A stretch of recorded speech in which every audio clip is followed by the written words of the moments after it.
Awesome. So let's get started. So thank you guys again for joining us to the Moving to the City Boston seminar that we have here. So we're just going to start off by introducing the team from Umass that kind of put this all together to help you guys out as to asking whichever questions that you need to ask in order to help prepare yourself if you're moving to Boston, if you're just interested in the actual city of Boston. So to start and to introduce ourselves, my name is Aaliyah Robinson. I am a junior here at Umass. I am the Alumni Relations Coordinator, a part of the Student Alumni Association. I'm going to be moderating the questions that we have here and helping out answering any questions that you guys also may have. We also have McKenna Meager, who is also signed in. She is a sophomore. She is the VP for Training and Development for the Student Alumni Association as well. She's also here. She's going to be moderating the chat for whoever has questions that they want to ask the panelists or just in general about whatever you have, whatever you just want to ask. So we both will be here logged on to answer whatever questions that you guys may have. And then, of course, we have our advisor, Lindsay McGrath. She is the Director of Student and Young Alumni Programs. She is also a great resource for you guys to use. We have her email right at the bottom if you want to ask her any questions about alumni relations, being an alum from UMass, just transitioning out of UMass this upcoming year, whatever questions that you all may have. Then I'm going to go ahead and introduce the speakers for this event. We have three amazing panelists that's just here to answer any questions, tell you about their experience on how it was for them to move to Boston, and just again answer any questions that you guys really might have for them. And also, I'm going to introduce how you guys can ask those questions. So to get started, I'm going to talk about the chat. So if you all may know or not know, if you haven't used Zoom, there is a chat button right on the bottom of your screen. Use this at any time to ask any questions that you may have. Again, McKenna's going to be the one that's going to be moderating the chat. So you'll ask a question. She'll either answer the question that you may have within the chat to you directly, or she'll wait a little bit for the panelists to answer whatever questions that they may have, and then go ahead and then upload the questions to me, and then I'll ask the panelists, and then we'll get your questions answered.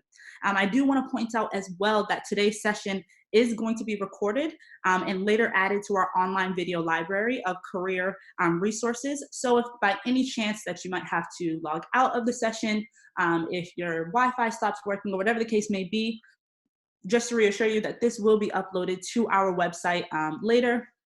So don't feel like you'll miss anything important. And just by joining this session that you are giving us consent to be a part of this recording. So no worries, it will be available for you guys whenever you may need it. Awesome, so now let's meet the panelists. So I do wanna start with our first panelist, Erik Digiovanni. He graduated in 2013 with a degree in hospitality and tourism management. He now lives in Cambridge, Massachusetts, and works as the Assistant Director of Graduate Studies at the Chan School of Public Health, which is really awesome. Just give us a wave there, Erik. That's Erik. Hello, Erik. Awesome. And then I'm going to move on to our next panelist, Jessica Pierre. She also graduated in 2013 with a degree in political science. She now resides in Hyde Park, Massachusetts. And she works as a public relations marketing consultant. So hello, this is Jessica right there. Awesome. And then last but not least, of course, we have Amanda Warren, who also graduated in 2013 with a degree in hospitality and tourism management. She lives in South Boston and works as the Director of Events for Boston University School of Dental Medicine. So these are all our panelists. They are really here to help you with any questions that you may have. If you are interested in whatever that they are working in right now, if you are their major, if you're not their major and you're just really interested in what's going on and how they move to wherever they are now, please stay tuned. It's going to be pretty awesome. So now we will get started with the actual questions. I do just want to give you guys another reminder that please utilize the chat. I'm going to try to answer every single question that you guys have there. So we're going to get started with the actual questions that we have. Awesome. So to kick things off, we do want to acknowledge that the majority of people are self-isolating right now in order to help curb the spread of the novel coronavirus. We understand this is an unprecedented situation, and we do want to address its impact before we get into the questions about what your city is typically like. We also hope that everyone is staying safe during this time and that these these challenging times will soon come to an end. So now specifically related to COVID-19, we're gonna start with our questions related to that. So I'm gonna start with the first question to ask the panelists, what resources specific to your city are helping you practice self-care? And anyone feel free to answer.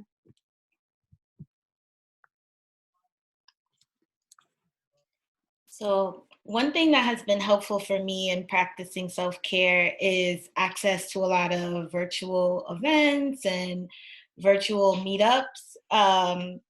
Because in Boston, I typically go to a lot of events. I'm well connected here, so I'm always out and about.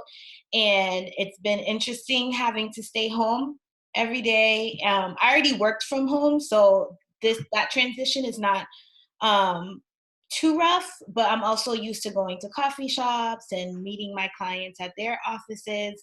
So being able to have access to online community has been really important for my self-care. Yeah, I can echo that as well.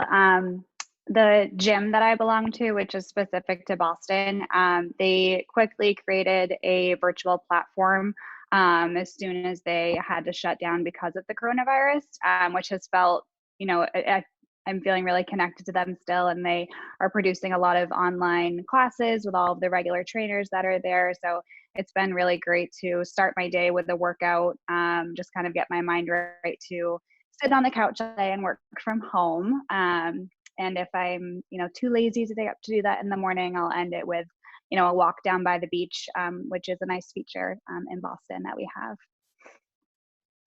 Yeah, and I think part of my sort of like self-care routine is like actually keeping a routine. So instead of like waking up and working out, like working in my pajamas all day, I sort of like get up, shower, get dressed, and then I work for 7 hours. And I make sure that after 7 hours, I sort of put a hard stop and like go on to like personal things or like school work that I'm working on, just so that there's some sort of like segmentation to my day and it's not all just work for 12 hours.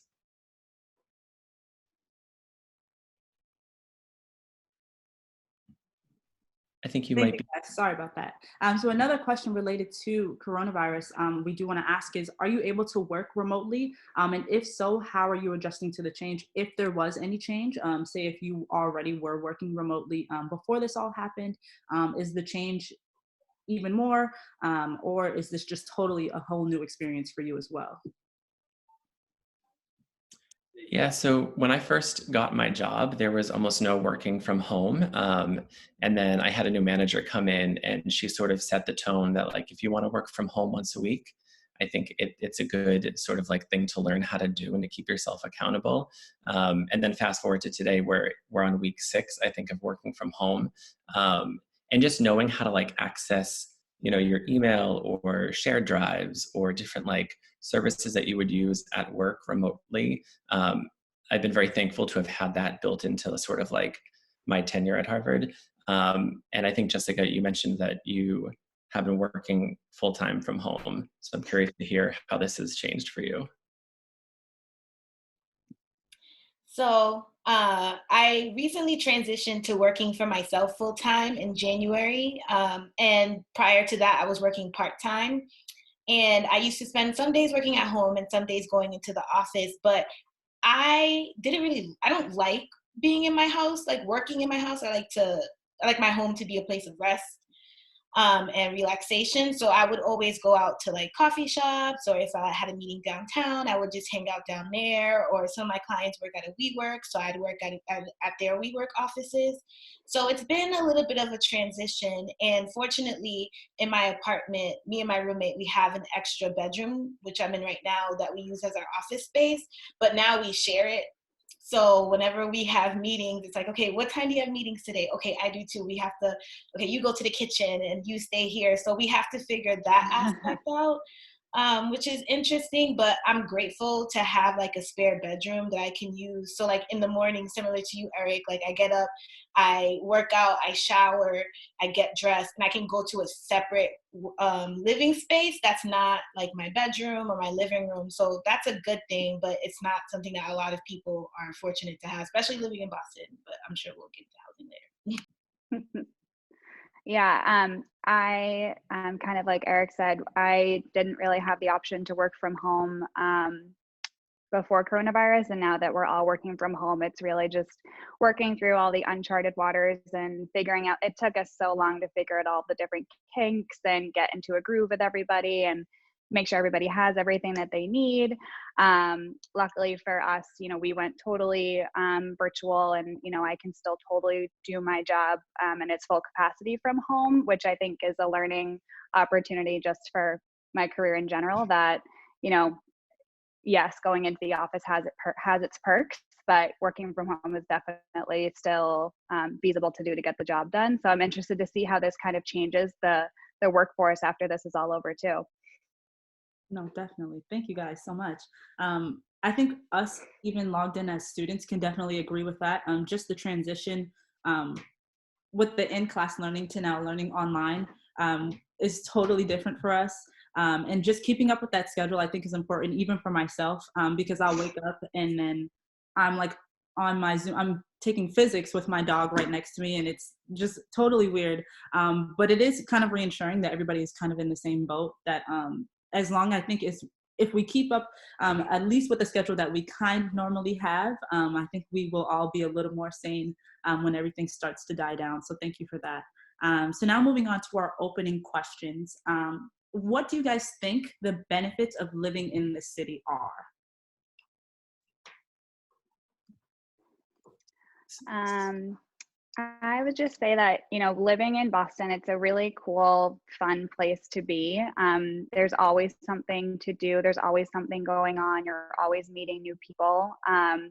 It's not a sleepy city like some people might think outside of Massachusetts.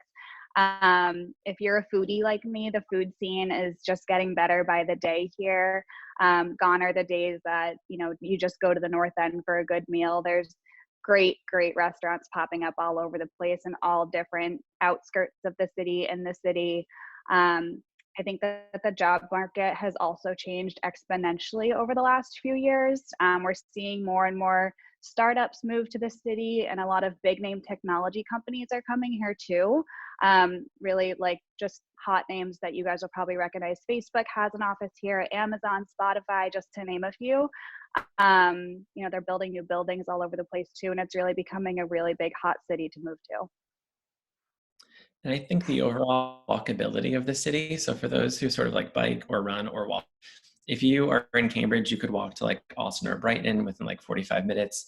And I feel like biking around the city has gotten better over the last few years. I feel like it's getting to the point where I even feel safe to hop on a bike with a helmet and get from point A to point B. The further that you move out of the city, and I know we'll talk about this later, it can get a little bit time consuming to hop around to the different points. The closer you are to sort of like Cambridge, Malden, Dorchester area is easier to get to the center and sort of move out. But yeah. Yeah, I would have to agree with both of those suggestions. What I really love about Boston that I don't necessarily get in other major cities is that it's super diverse. But Boston is like, to be quite frank, it is a very segregated city. But it's a diverse city, not just in like race and culture, but also like the food. Like you can get access to a ton of different types of food in whatever neighborhood that you're in. You can get access to Caribbean food, Ethiopian food, Brazilian food. So that's really amazing. And there's also a scene for everybody. So if you're into art, there's a scene for art. If you're into poetry, there's a scene for poetry. If you're into tech, there's a scene for that. So you can find your community based off of what your interests are, which I think is really cool. Awesome. Yeah, great points. And then I, of course, have to ask, what are the top 3 must-visit places in Boston that you guys recommend? All right, so my favorite is probably the Esplanade, which is part of the Charles River. It's amazing to run through in the morning, at night, in the middle of the day. And with that, there's the Charles River that you can kayak on. So those are probably my top 2 right now. I can't think of a third right now. Yeah, I would say the Harbor Walk along Boston Harbor is really beautiful. It gives you a great view of the city. Harvard Square is amazing, as Erik, I'm sure you're familiar with. I love to walk around there. And I'd say one of my favorite spots is the Green Monster at Fenway. If you're a sports fan, definitely try and score yourself some tickets to go sit up there. It's a great time. I would say the ICA is really cool in the Seaport area. Seaport's really cool in general, but the ICA is just a really cool art museum, along with the MFA as well too. Like, it's unfortunate, but this month they were supposed to launch a Basquiat exhibit, but you know, we're all stuck at home now. But I think they're showing it virtually too, if you guys want to check that out.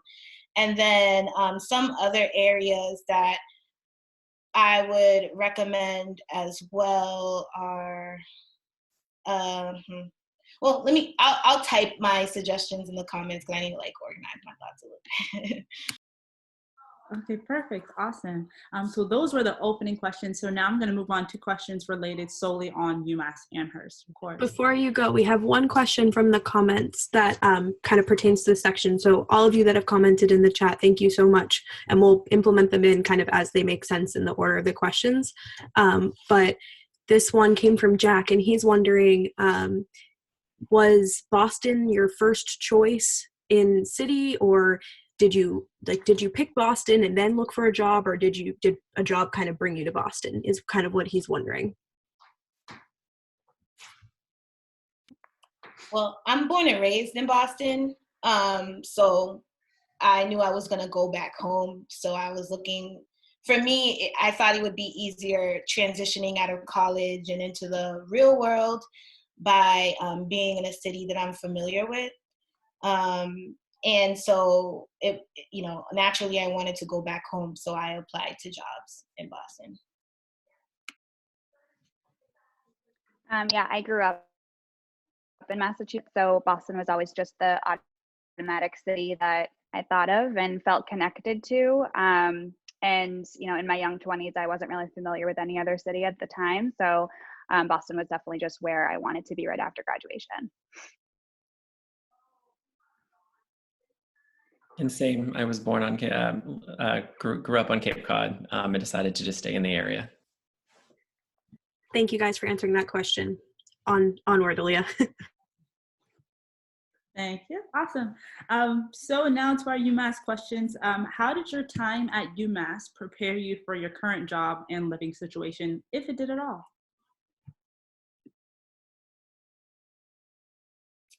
I'll go if you guys don't have anything to say yet. But so when I was at UMass, I majored in political science. And right now, a lot of the clients that I have are either politicians or organizations that work in policy advocacy.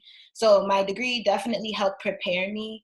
But as far as getting into PR and marketing, so when I was at UMass, I was a part of a lot of different student organizations and on the executive board of a few. And I started off as a public relations officer on an executive board. And so that kind of introduced me to PR and marketing. So from there, I just started doing internships and then figured out a way to combine the two. But I credit a lot of my experience in working with RSOs to prep me for graduation. My degree is cool and all, but like if I had my degree by itself, I would not be prepared to enter the workforce. And Jessica, just before the next panelist answers, Lena asked a question specifically for you. She's a marketing major graduating in a couple of weeks, and she's in the middle of a job search process, and she was just curious where you work. I responded back that I knew you were self-employed, but she wanted to know a little bit more about your position. Sure. So I started off working for a lot of different political organizations when I first graduated UMass. And my first job paid me like almost nothing. So it was kind of like an internship, but it was doing what I knew I wanted to do. And it was in politics. So I just took it anyways. And I was at home with my family, so I didn't really have to worry about paying for housing and stuff like that. So I just took advantage of that. And then from there, I've worked for a number of different advocacy organizations. I worked at the Harvard Education School, and I recently worked for an organization called the Institute for Policy Studies. And then I just transitioned to working for myself. So now I manage a lot of different organizations and politicians' social media platforms. I do their public relations and greater marketing as well too.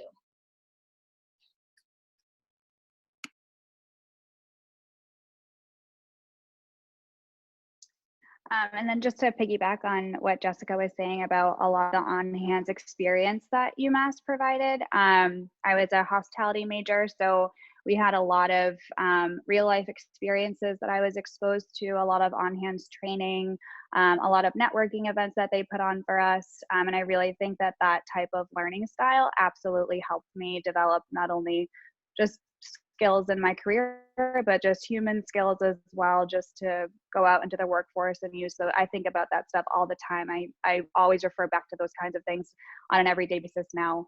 And I'll say, like, I'm a little introverted, and I had to force myself to go out and play active roles in the community at UMass, joining clubs, becoming, you know, a ranking member in the clubs, and forcing myself to go to all those networking events and connecting with alumni like you guys are doing now. You know, you just never really know who you're going to meet and what kind of connections you're going to make, even if it's not something that you think you're going to need to utilize right now. You never know who you're going to need later down the road to help you out.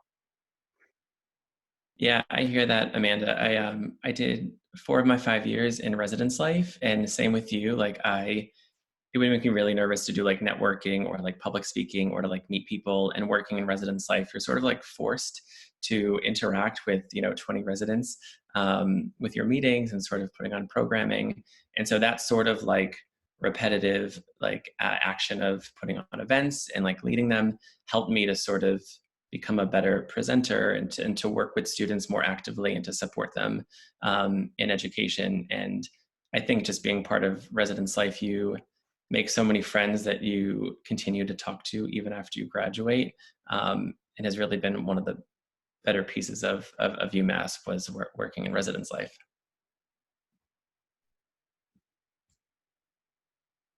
Nice. Again, I think we have another question also from the chat. We had just one more kind of specific to UMass. 2 people were talking about volunteer and outreach opportunities, and whether or not you maybe did that at school, and if that carried with you to Boston, and if so, in what light. Does that make sense? Kind of combining those 2 questions.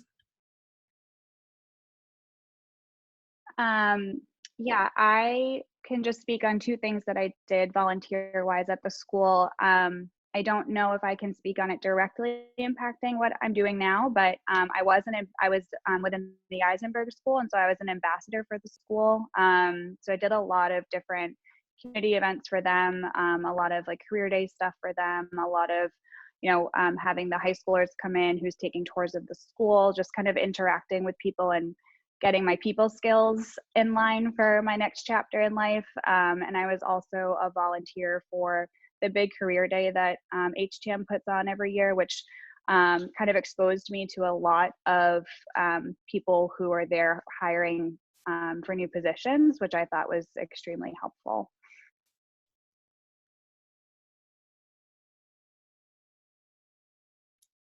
Perfect. So I think a majority of my experience came from like, I guess, volunteer experience was being involved in student organizations.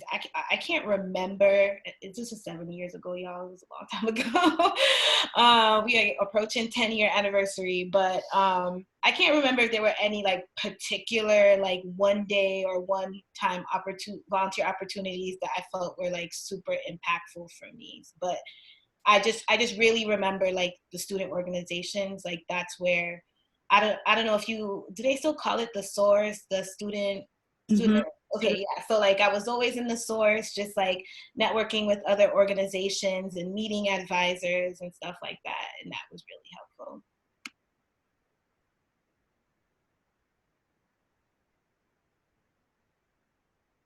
And then we do just have one more sort of UMass related question before we move on to the next section. We have one person wondering, how soon after college did you move to the city? I know that was sort of indirectly answered before, but if you wanted to directly answer that, that would be great. I moved one day after we graduated. I had to start work right away, so I didn't really get any sort of in-between time. I spent one summer working in Provincetown using my hospitality degree for about 3 months, and then I dropped hospitality and moved into higher education, and then moved to Boston in October of the same year I graduated. Yeah, I moved right after graduation because I went back home.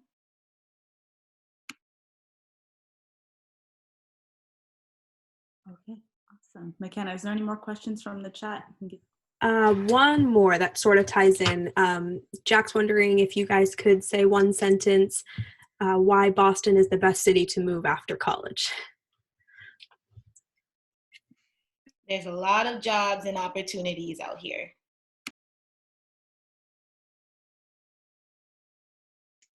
It's large enough to give you an incredible amount of opportunity, but small enough where you feel a sense of community.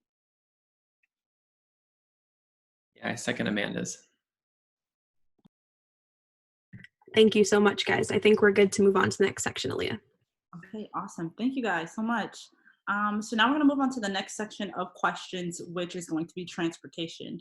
So the first question along this section is going to be, how did you decide that moving to the city was the best decision for you?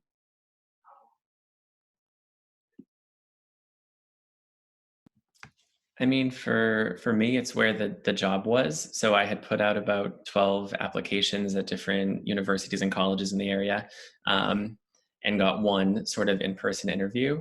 And so I just, once I got the offer, I sort of just took it. But then when I actually moved to the city, I decided to move in Arlington, which is sort of like 2 towns west of the city, and sort of moving from Arlington into the city every day ended up being a pain in the neck. My commute sometimes was close to 2 hours. And in the winter, when there were really bad storms and the train wouldn't work or the bus was late, it could have been like 2.5 hours each way. So I think, I definitely paid a lot less to live in Arlington, but made up for that in hours commuting.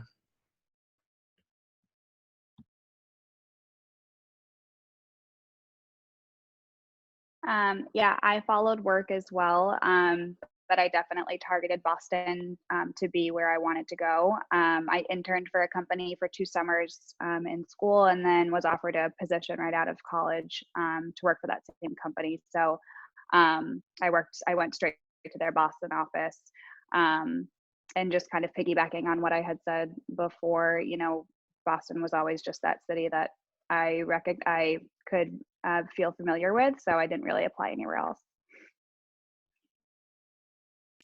So like I mentioned before, I was born and raised here in the city in Boston. And so I was used to taking public transportation to school and getting around. And I actually have never owned a car before. I still don't own a car. I just moved. So I grew up in Hyde Park, which is it's in the city, but it's a little bit further away from like the downtown South End area, which is where a lot of companies are and a lot of like where the action and like the good food is. But I used to live in Dorchester a year after I graduated, I moved to Dorchester. And then I lived there for 5 years, and commuting when I used to work downtown or getting anywhere, Dorchester is a very central location. So I could take the commuter rail to go downtown and it would take me 10 minutes. Fortunately, where I live in Hyde Park now, I still have access to the commuter rail. So maybe it takes me about 20 minutes to get downtown. But like things like going to the grocery store and stuff, like fortunately all my friends have cars and my little brother has a car. My dad has a car. So if I ever need a car, I can have access to it, just borrow it really quickly. So I don't know if I would recommend not getting a car at all, depending on where you live in the city. If you live in somewhere like Hyde Park, you might want to get a car. But when I lived in Dorchester, it was super easy to just get around through public transportation. Of course, like, weather, it can get a little crazy, or if the MBTA like broke down or something like that. But yeah, so those were my means of transportation. Can I just piggyback on something Jessica said too about that? So I've actually also lived in New York City. So I moved to Boston right out of school, and then my job took me to New York City for a few years, and I've since moved back to Boston because I do love it that much. And I knew this is where I wanted to be. And I sold my car when I moved to New York because you just really do not need a car when you live in New York City. And I lived back here in Boston for about a year and a half without a car. And just recently got one a few months ago, just because I live in South Boston. And so you can definitely get away with not having one. I just got to a point where paying for Ubers to get myself to and from the grocery store was just becoming a little old and a little too much on my budget. So in terms of a budget standpoint, it did make more sense for me to keep my car just because I do live slightly outside of the city. So parking is a bit easier too.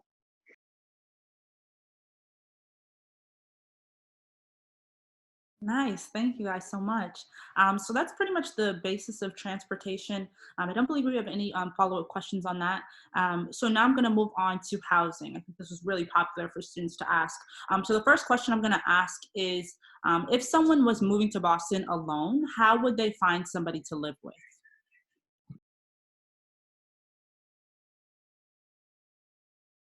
So I would, so there's a lot of group me's, housing group me's, which I think is great. And they target millennials, there's some that's for people who are straight out of college. So I would see if you could kind of like tap into people you know who live in Boston and see if they know somebody that's looking for a roommate, because I feel like people are always moving, especially with having such a high population of students here. So there's always different housing opportunities that are available, but definitely see if you could find a group me.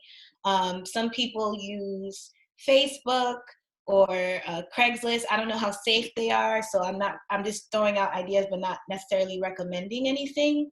And don't be afraid to ask your job if you got a job, if they can connect you to somebody, or if they know someone in their network who's renting out an apartment or something. Fortunately for me, my roommate now, like we went to Umass together. We actually went to like elementary school, junior high school in Umass together. And then my roommates before that went to Umass with me as well. So because I kind of kept in touch with my Umass community, I was able to find roommates. But yeah, just tap anybody you know who lives in Boston, reach out. Don't be afraid to ask your job if they have any suggestions on people who may have any rooms or apartments available as well too. And then group me and check out Facebook and Craigslist if it's safe. Yeah, I mean, I used Craigslist when I first got to the city, and it worked out for me for a few reasons. One, I found a nice apartment, and two, there wasn't a broker fee. It was actually a guy who owned his own house. So I think if it's your first time getting an apartment in Boston, if you can find a sublet that doesn't require a broker fee, that will save you like at least a full month's worth of rent, which could be a lot if you're coming right out of college. And then every time we've had to sort of like fill a space in our apartment, we've used sort of our Facebook connections just to find people who wanted to live in the area. It was in their budget, and sort of just interviewed people and met them. And I've been here for about 6 years and have never had an issue finding people or finding an apartment, although it's getting a little bit pricey, but there are apartments out there. Yeah, I'll just echo both of what Jessica and Erik said. Social media is such a beautiful tool that we have to use these days. And I'd say once we're able to go back out and go meet people in person, definitely utilize the UMass receptions and alumni events that they put on, because like I said, you just never know who you're going to meet. You might meet someone and they have a friend who's looking for a spot that same month that you're trying to move to Boston. So I think it's really all about just putting yourself out there and utilizing all the tools you have available to you. Awesome. Thank you guys. And another question, what specific documents are needed when you are moving into your own place?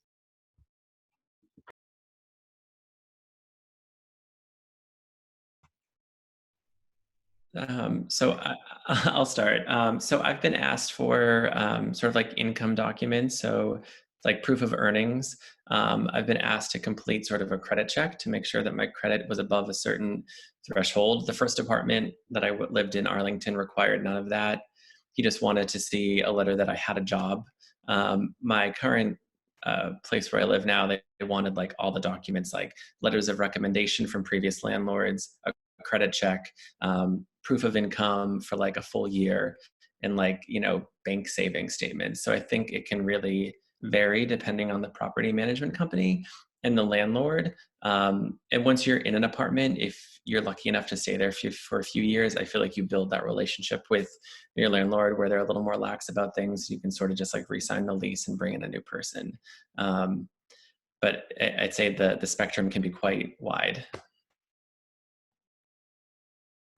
Yeah, Eric, you kind of hit it right on the head there with all of that. It really just depends on who you're working with. If it's directly with a landlord, if it's directly with a property owner, a realtor, everybody kind of has their own information that they want because they're ultimately trying to rent it out to a specific type of person, obviously. So they're really just trying to make sure that you can make the rent, and whatever kind of proof they need for that, they'll make sure to ask you. I think if I remember correctly, my first apartment moving to Boston, obviously it was our first job, so we didn't really have much to prove or sort of, you know, a year's worth of income. So I believe I provided my offer letter from the job to just explain my salary so that we can prove to them that we are making money and we can make the rent. And I think that I had to get a letter of recommendation from the landlord back at Umass as well, which was helpful. So if you guys are renting right now, make sure you keep a good relationship with your landlords out in Amherst, because you might need to use them.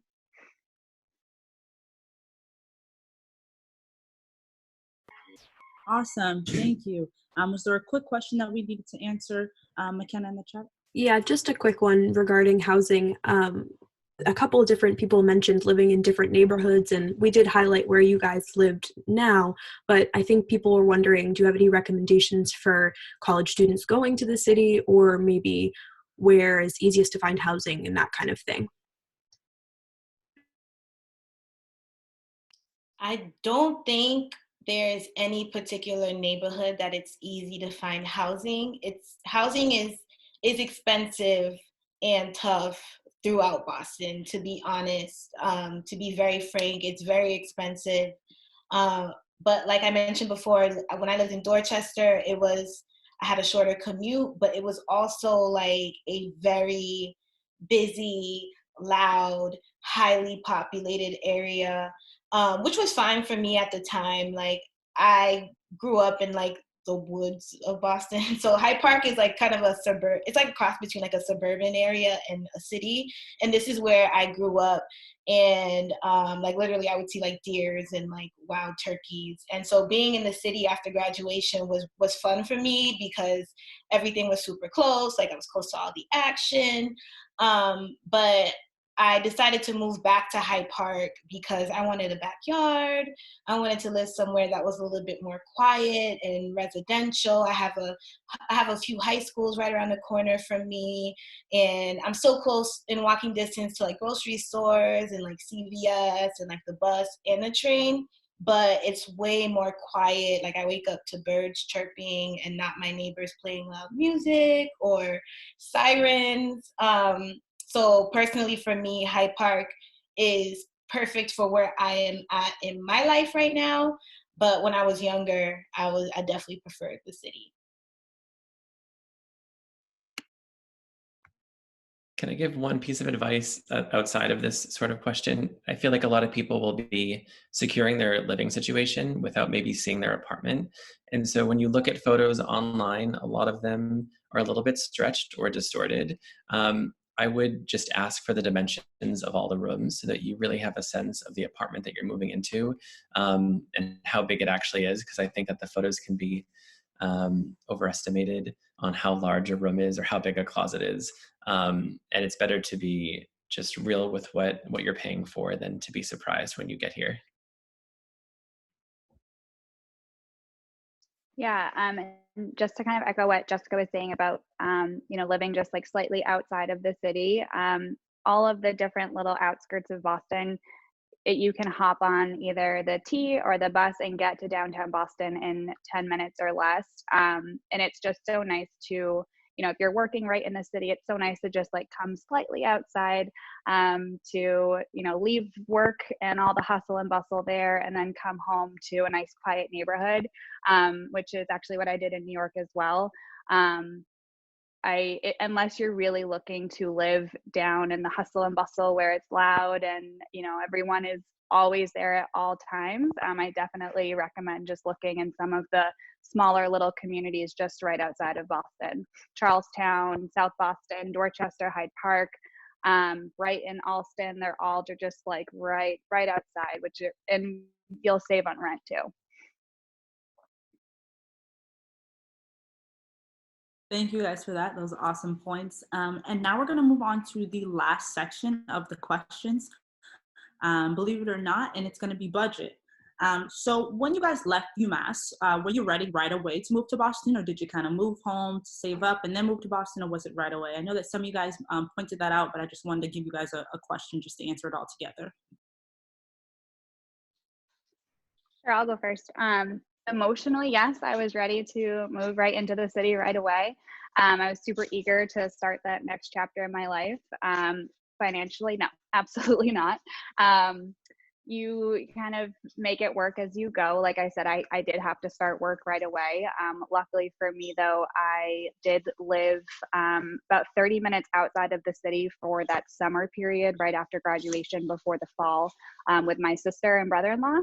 So I did take the commuter rail every day to and from the city for that summer. And then when my friends were ready to move to Boston in the fall, that's when I moved and really kicked my finances into gear and figured it out as I went.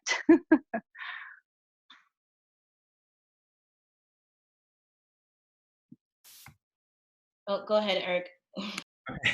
So I used the summer between graduating and starting to sort of save up as much as I could. And then I lived with my friend from UMass, his family in Charlestown for 2 months to save even more before I could basically afford to do like first, last, and security. And so I think that really being honest with your budget before going into it, because you want to make sure that you're good week to week and sort of just aware of what you need to survive like, a full year.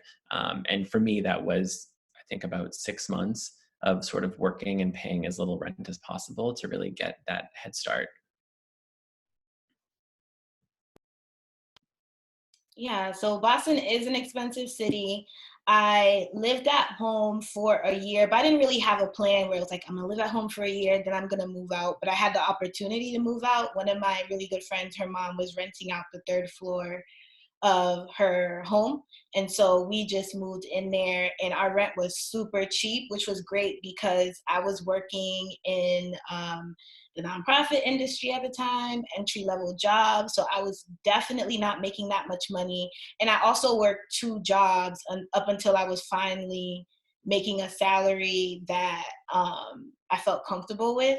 So I would work, I had a retail job, I worked at a restaurant on top of my 9 to 5 because I could cover my expenses, but I also like to travel. So I like to make sure that I had a little bit of extra money and some extra income coming in to just, live the lifestyle that I wanted to live. But I wouldn't, if you can like stay with somebody that you know, or if you can stay at home with your family, I would highly, highly recommend it. I don't know what's going to happen with the economy now, but a lot of my friends, they stayed home until they could save up to buy a house. And they ended up buying a multifamily property that they're now renting out and making money off of, or they don't have to pay rent because, or their mortgage because the people renting the apartment are paying it for them. So definitely be smart. Don't be in a rush to move on your own if you know that you may not be able to afford it, because you don't want to put yourself in a financial hole. And you also want to make sure you're tapping into different resources. And, I still have friends that live home with their parents now, because it's like, you got to decide, is it worth paying rent in Boston, or is it worth staying at home with my family and saving that and investing in something that makes more sense? So definitely make a smart decision and do what you can to save as much as possible. Thank you guys. Great point.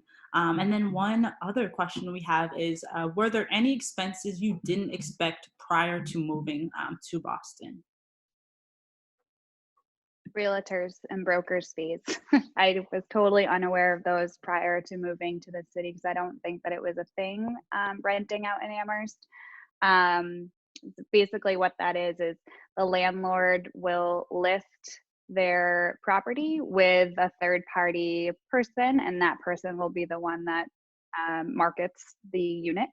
And so you're paying the realtor to do that. And you will meet with the realtor. They're the ones that will show you the unit, answer all your questions. They'll process your application for you, do all of your documentation.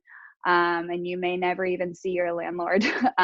So you do have to pay that fee, and it is typically up to 1 month's rent.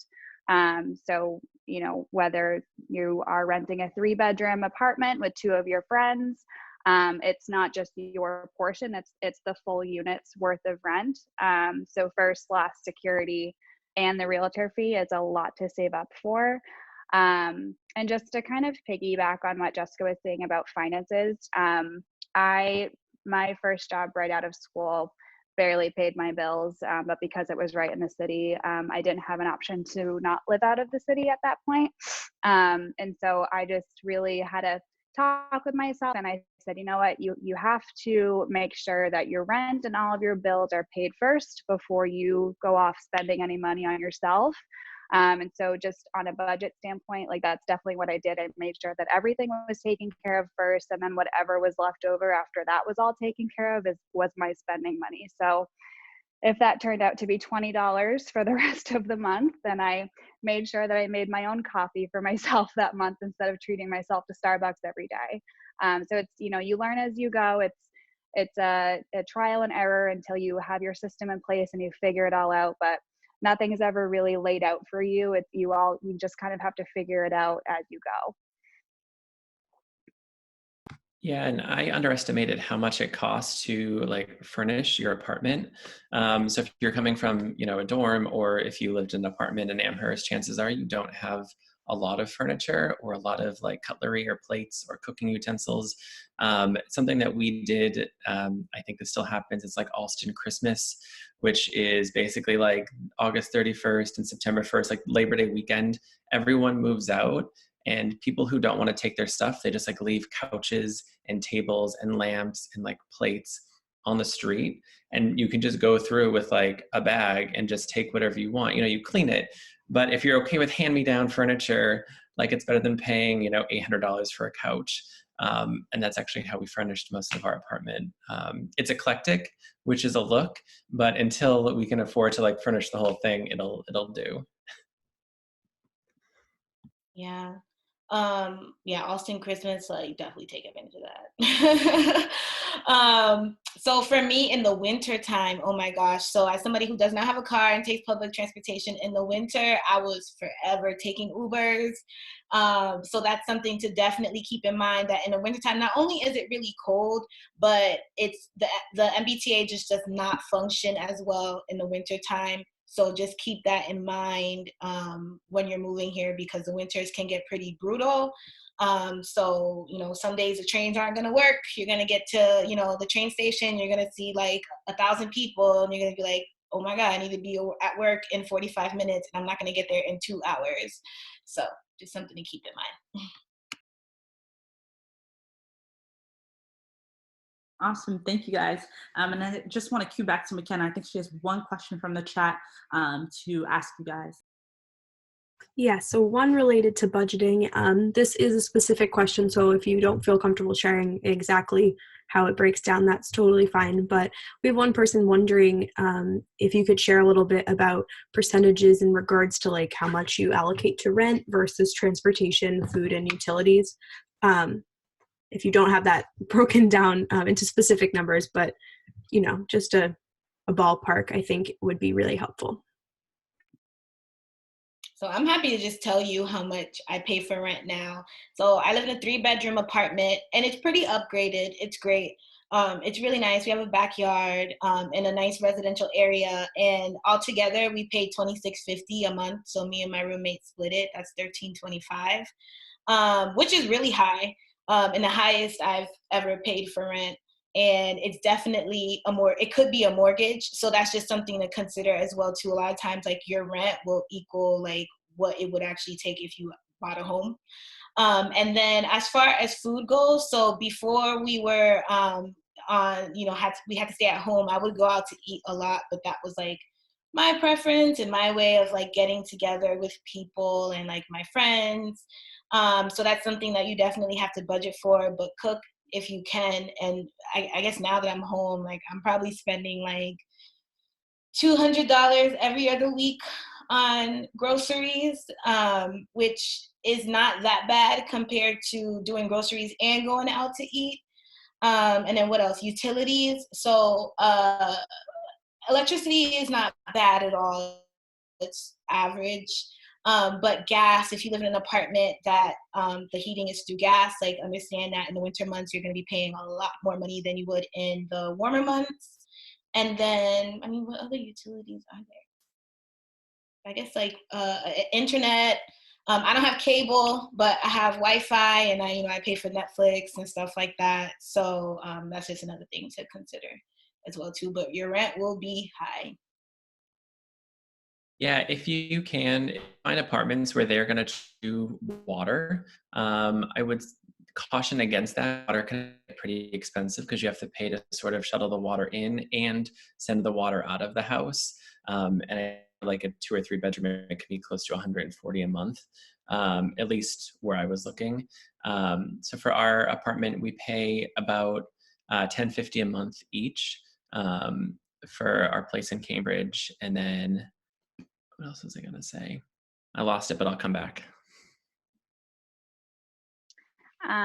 Yeah, so I am also paying $1,300. There's 3 of us here in South Boston. I think that's around 1,000 to 1,500. I think is about the average that you're going to be looking at least for my area. And it sounds like about the same for Jessica's area as well. And yeah, I think that it's not all inclusive. There's utilities on top of that. There's your bus pass, your T pass. There's groceries and Ubers and all that stuff that you definitely have to factor into your living expenses. It's not just boiled down to rent. And kind of what Jessica said about, we don't know how what we're going through right now is going to affect the economy and the real estate market once we come out of this. So for juniors who are graduating and looking to move to Boston in the fall, hopefully it positively affects the real estate market for us so that prices will go down. But I would say that those numbers are definitely the average around Boston. And I'll add one thing. I'll also caution people to be careful with using credit cards when they first move to any city. I think that it can be a really easy way to sort of pay for things up front and sort of saying, well, I'll pay it off over the next few months. But if you are new to credit cards and you start to really look at the interest rate and how it's calculated, and it can get really out of hand really quickly. And I think it's better to sort of be aware of that now. And if you know that you're coming to Boston with a certain salary, as soon as you get to the city, I would just track your expenses for a few months, because it really helps you look at what you're spending on food, if you drinking, travel, transportation. Like when I lived in Arlington, I was paying, $120 in Uber every month. And I was like, well, I could just pay more to live closer to the city at that rate. So like really figuring out where you're spending your money. We use an app called Expenses OK, and you just type in the amount as you go and you can categorize it. And then at the end of the month, you see, all right, I'm spending this much on food out. Like maybe I could pull it back once or twice a week. And the whole credit card thing, just be careful with it. It can get real messy. Thank you guys so much for sharing that. Just before we close with our last closing question, we had 3 questions that didn't fit specifically into a section. So the first one was from a senior who's wondering, what was the hardest part about transitioning from life at Umass to life in the city for you guys?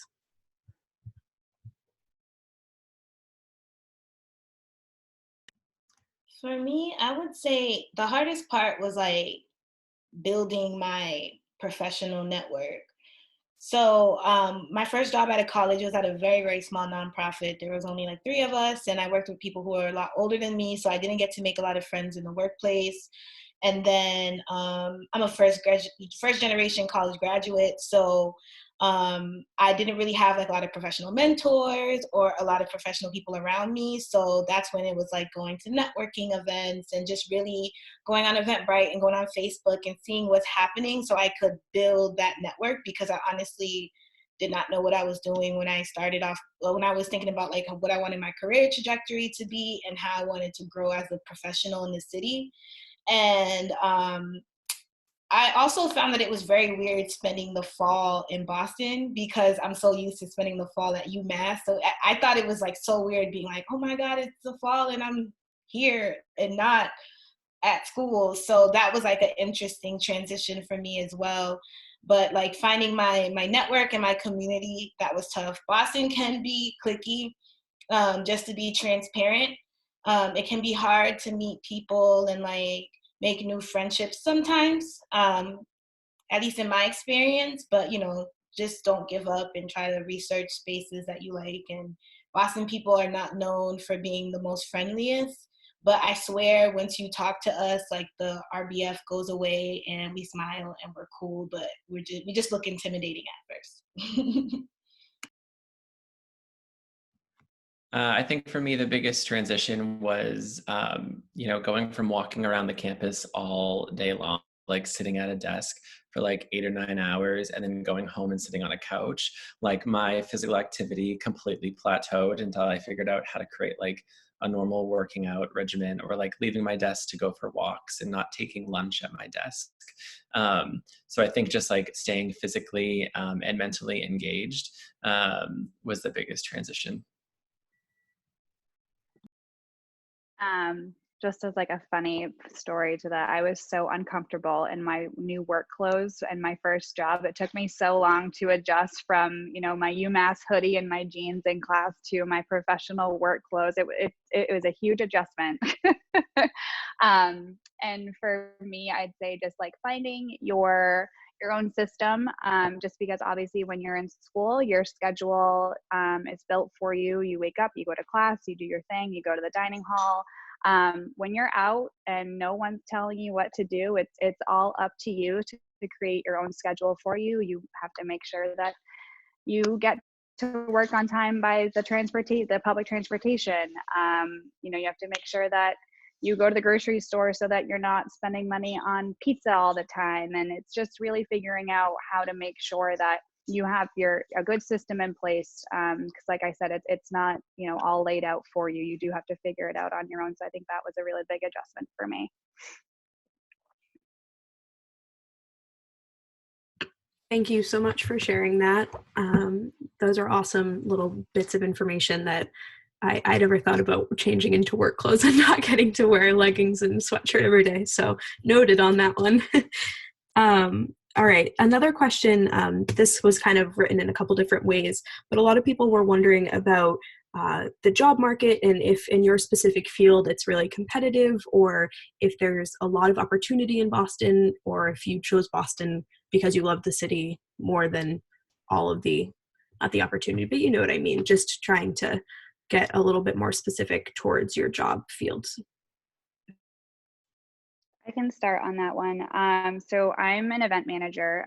So my field is very competitive because usually there's only one of me or a few of me in a small team at either a larger organization, or you eventually start your own business out of it.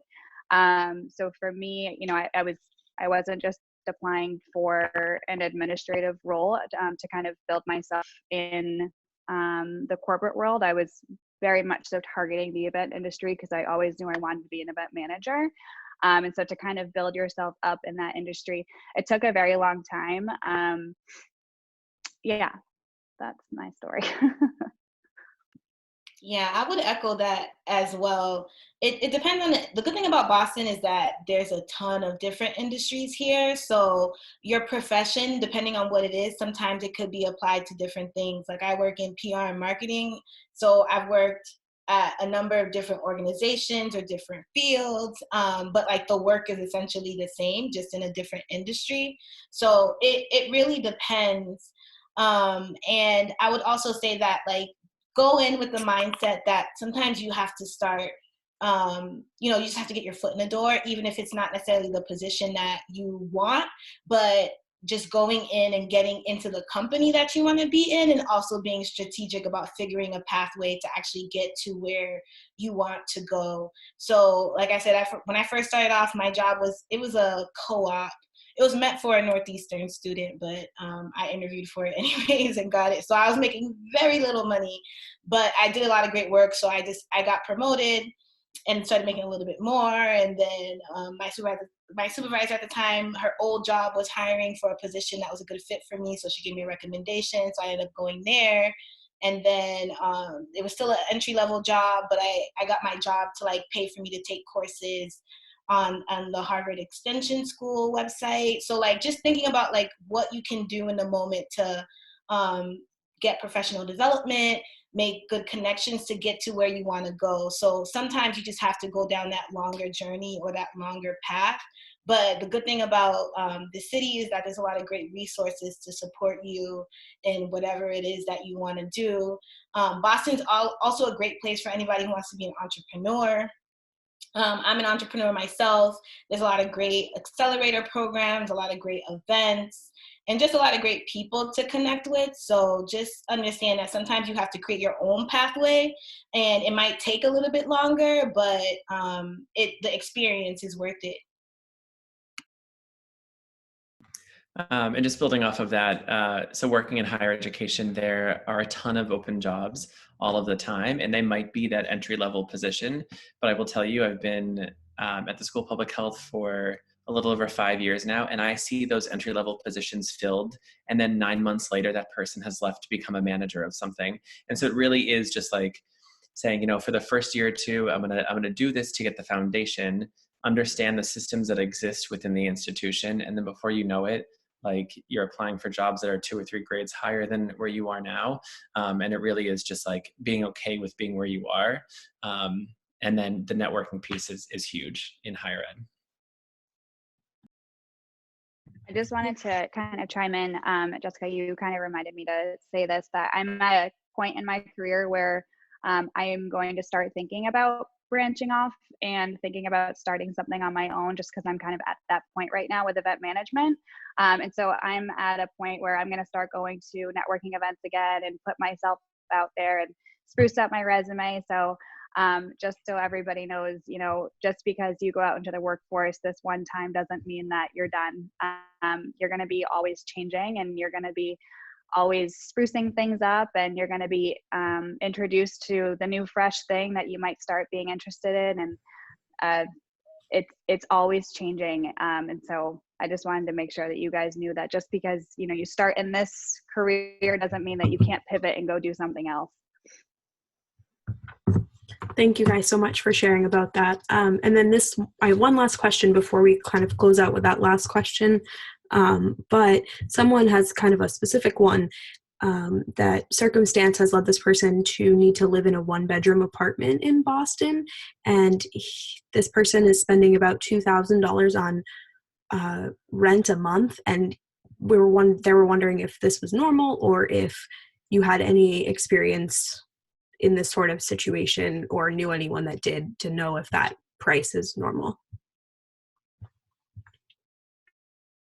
I think it depends on where you are in the city, but 1-bedrooms do tend to be very expensive. I still don't really know why. If you guys know why, feel free to chime in. But the bigger the apartment, the more people you can fill in, so the cheaper the rent, is essentially the rule of thumb that I've always understood.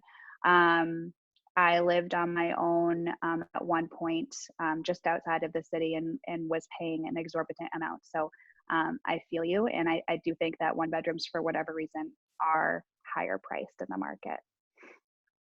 Yeah, I had a friend who lived in downtown in a 1-bedroom, and I think he was paying about $1,700, and that was 3 or 4 years ago. So it's probably right on par with cost of living increases.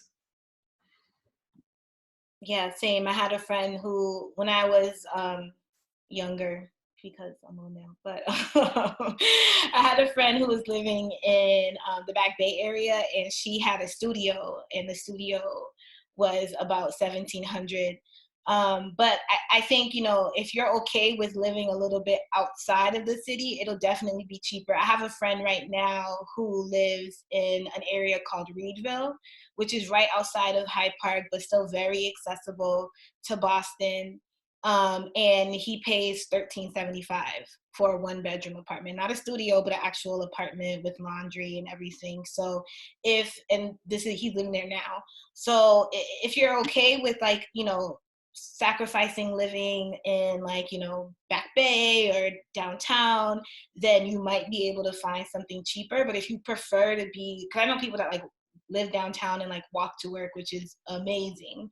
But if you prefer to be in that area, then it's going to be a little bit higher.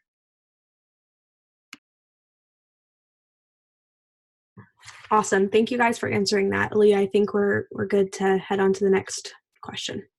Awesome. So those were all the questions. So now we're just going to give you guys a final wrap-up question for the students that are in here. And it will be, what last advice would you give students that are planning to make this move to Boston?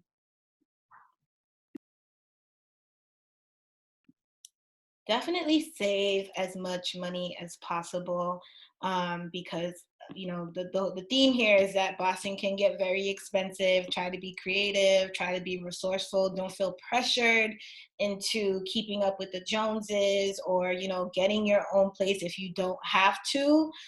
So just be smart about your finances, because once you're in a hole here, it's really hard to get out because the expenses are really high. Negotiate your salaries and try to get as much money as possible from your jobs. I feel like that's a skill that a lot of us don't know after graduating, that we can always ask for more. So make sure you're getting, as you know, do your research. What is the top salary that people are getting in your role and in your industry, and ask for that. Don't be afraid to ask for what you deserve, but definitely save as much as possible.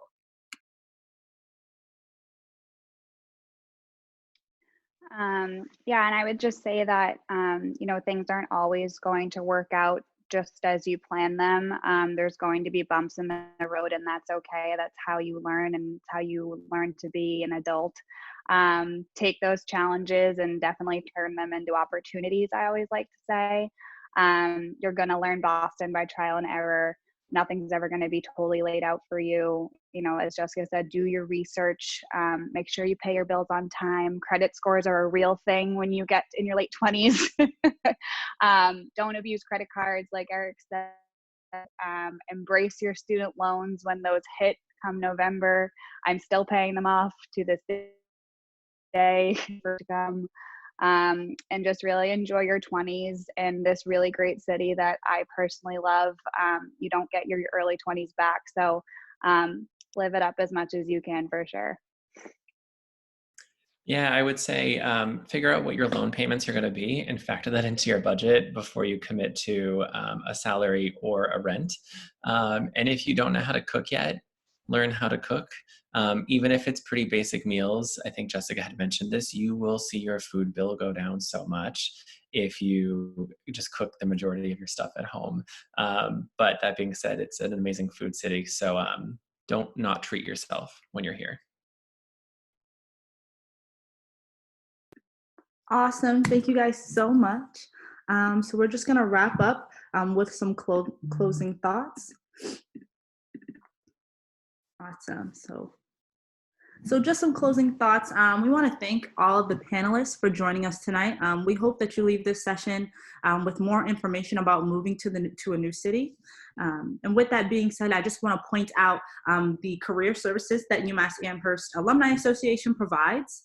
So for one, we have the alumni advisors, and this is where students can get advice from actual alumni. And a lot of the times they're going to partner you up with alumni that either study the same major that you have, or they just they have the same career interests as you as well. So definitely take a part of this career advice that we have here. Then we also have career counselors. And these are people that can guide you on your career path, just in general, what you want to do post UMass in terms of your career, what your degree can actually prepare you for in the workforce. And then lastly, we just have events that go on all year round with the UMass alumni. We have many virtual events that we actually have going on right now to help support you. And just to point out what events that we even have coming up. So today, of course, we had the Moving to the City Boston panel. And then next week, we're going to have Chicago, moving to Chicago. That's going to be on the 27th of April. And then we have moving to LA, which is going to be on the 29th.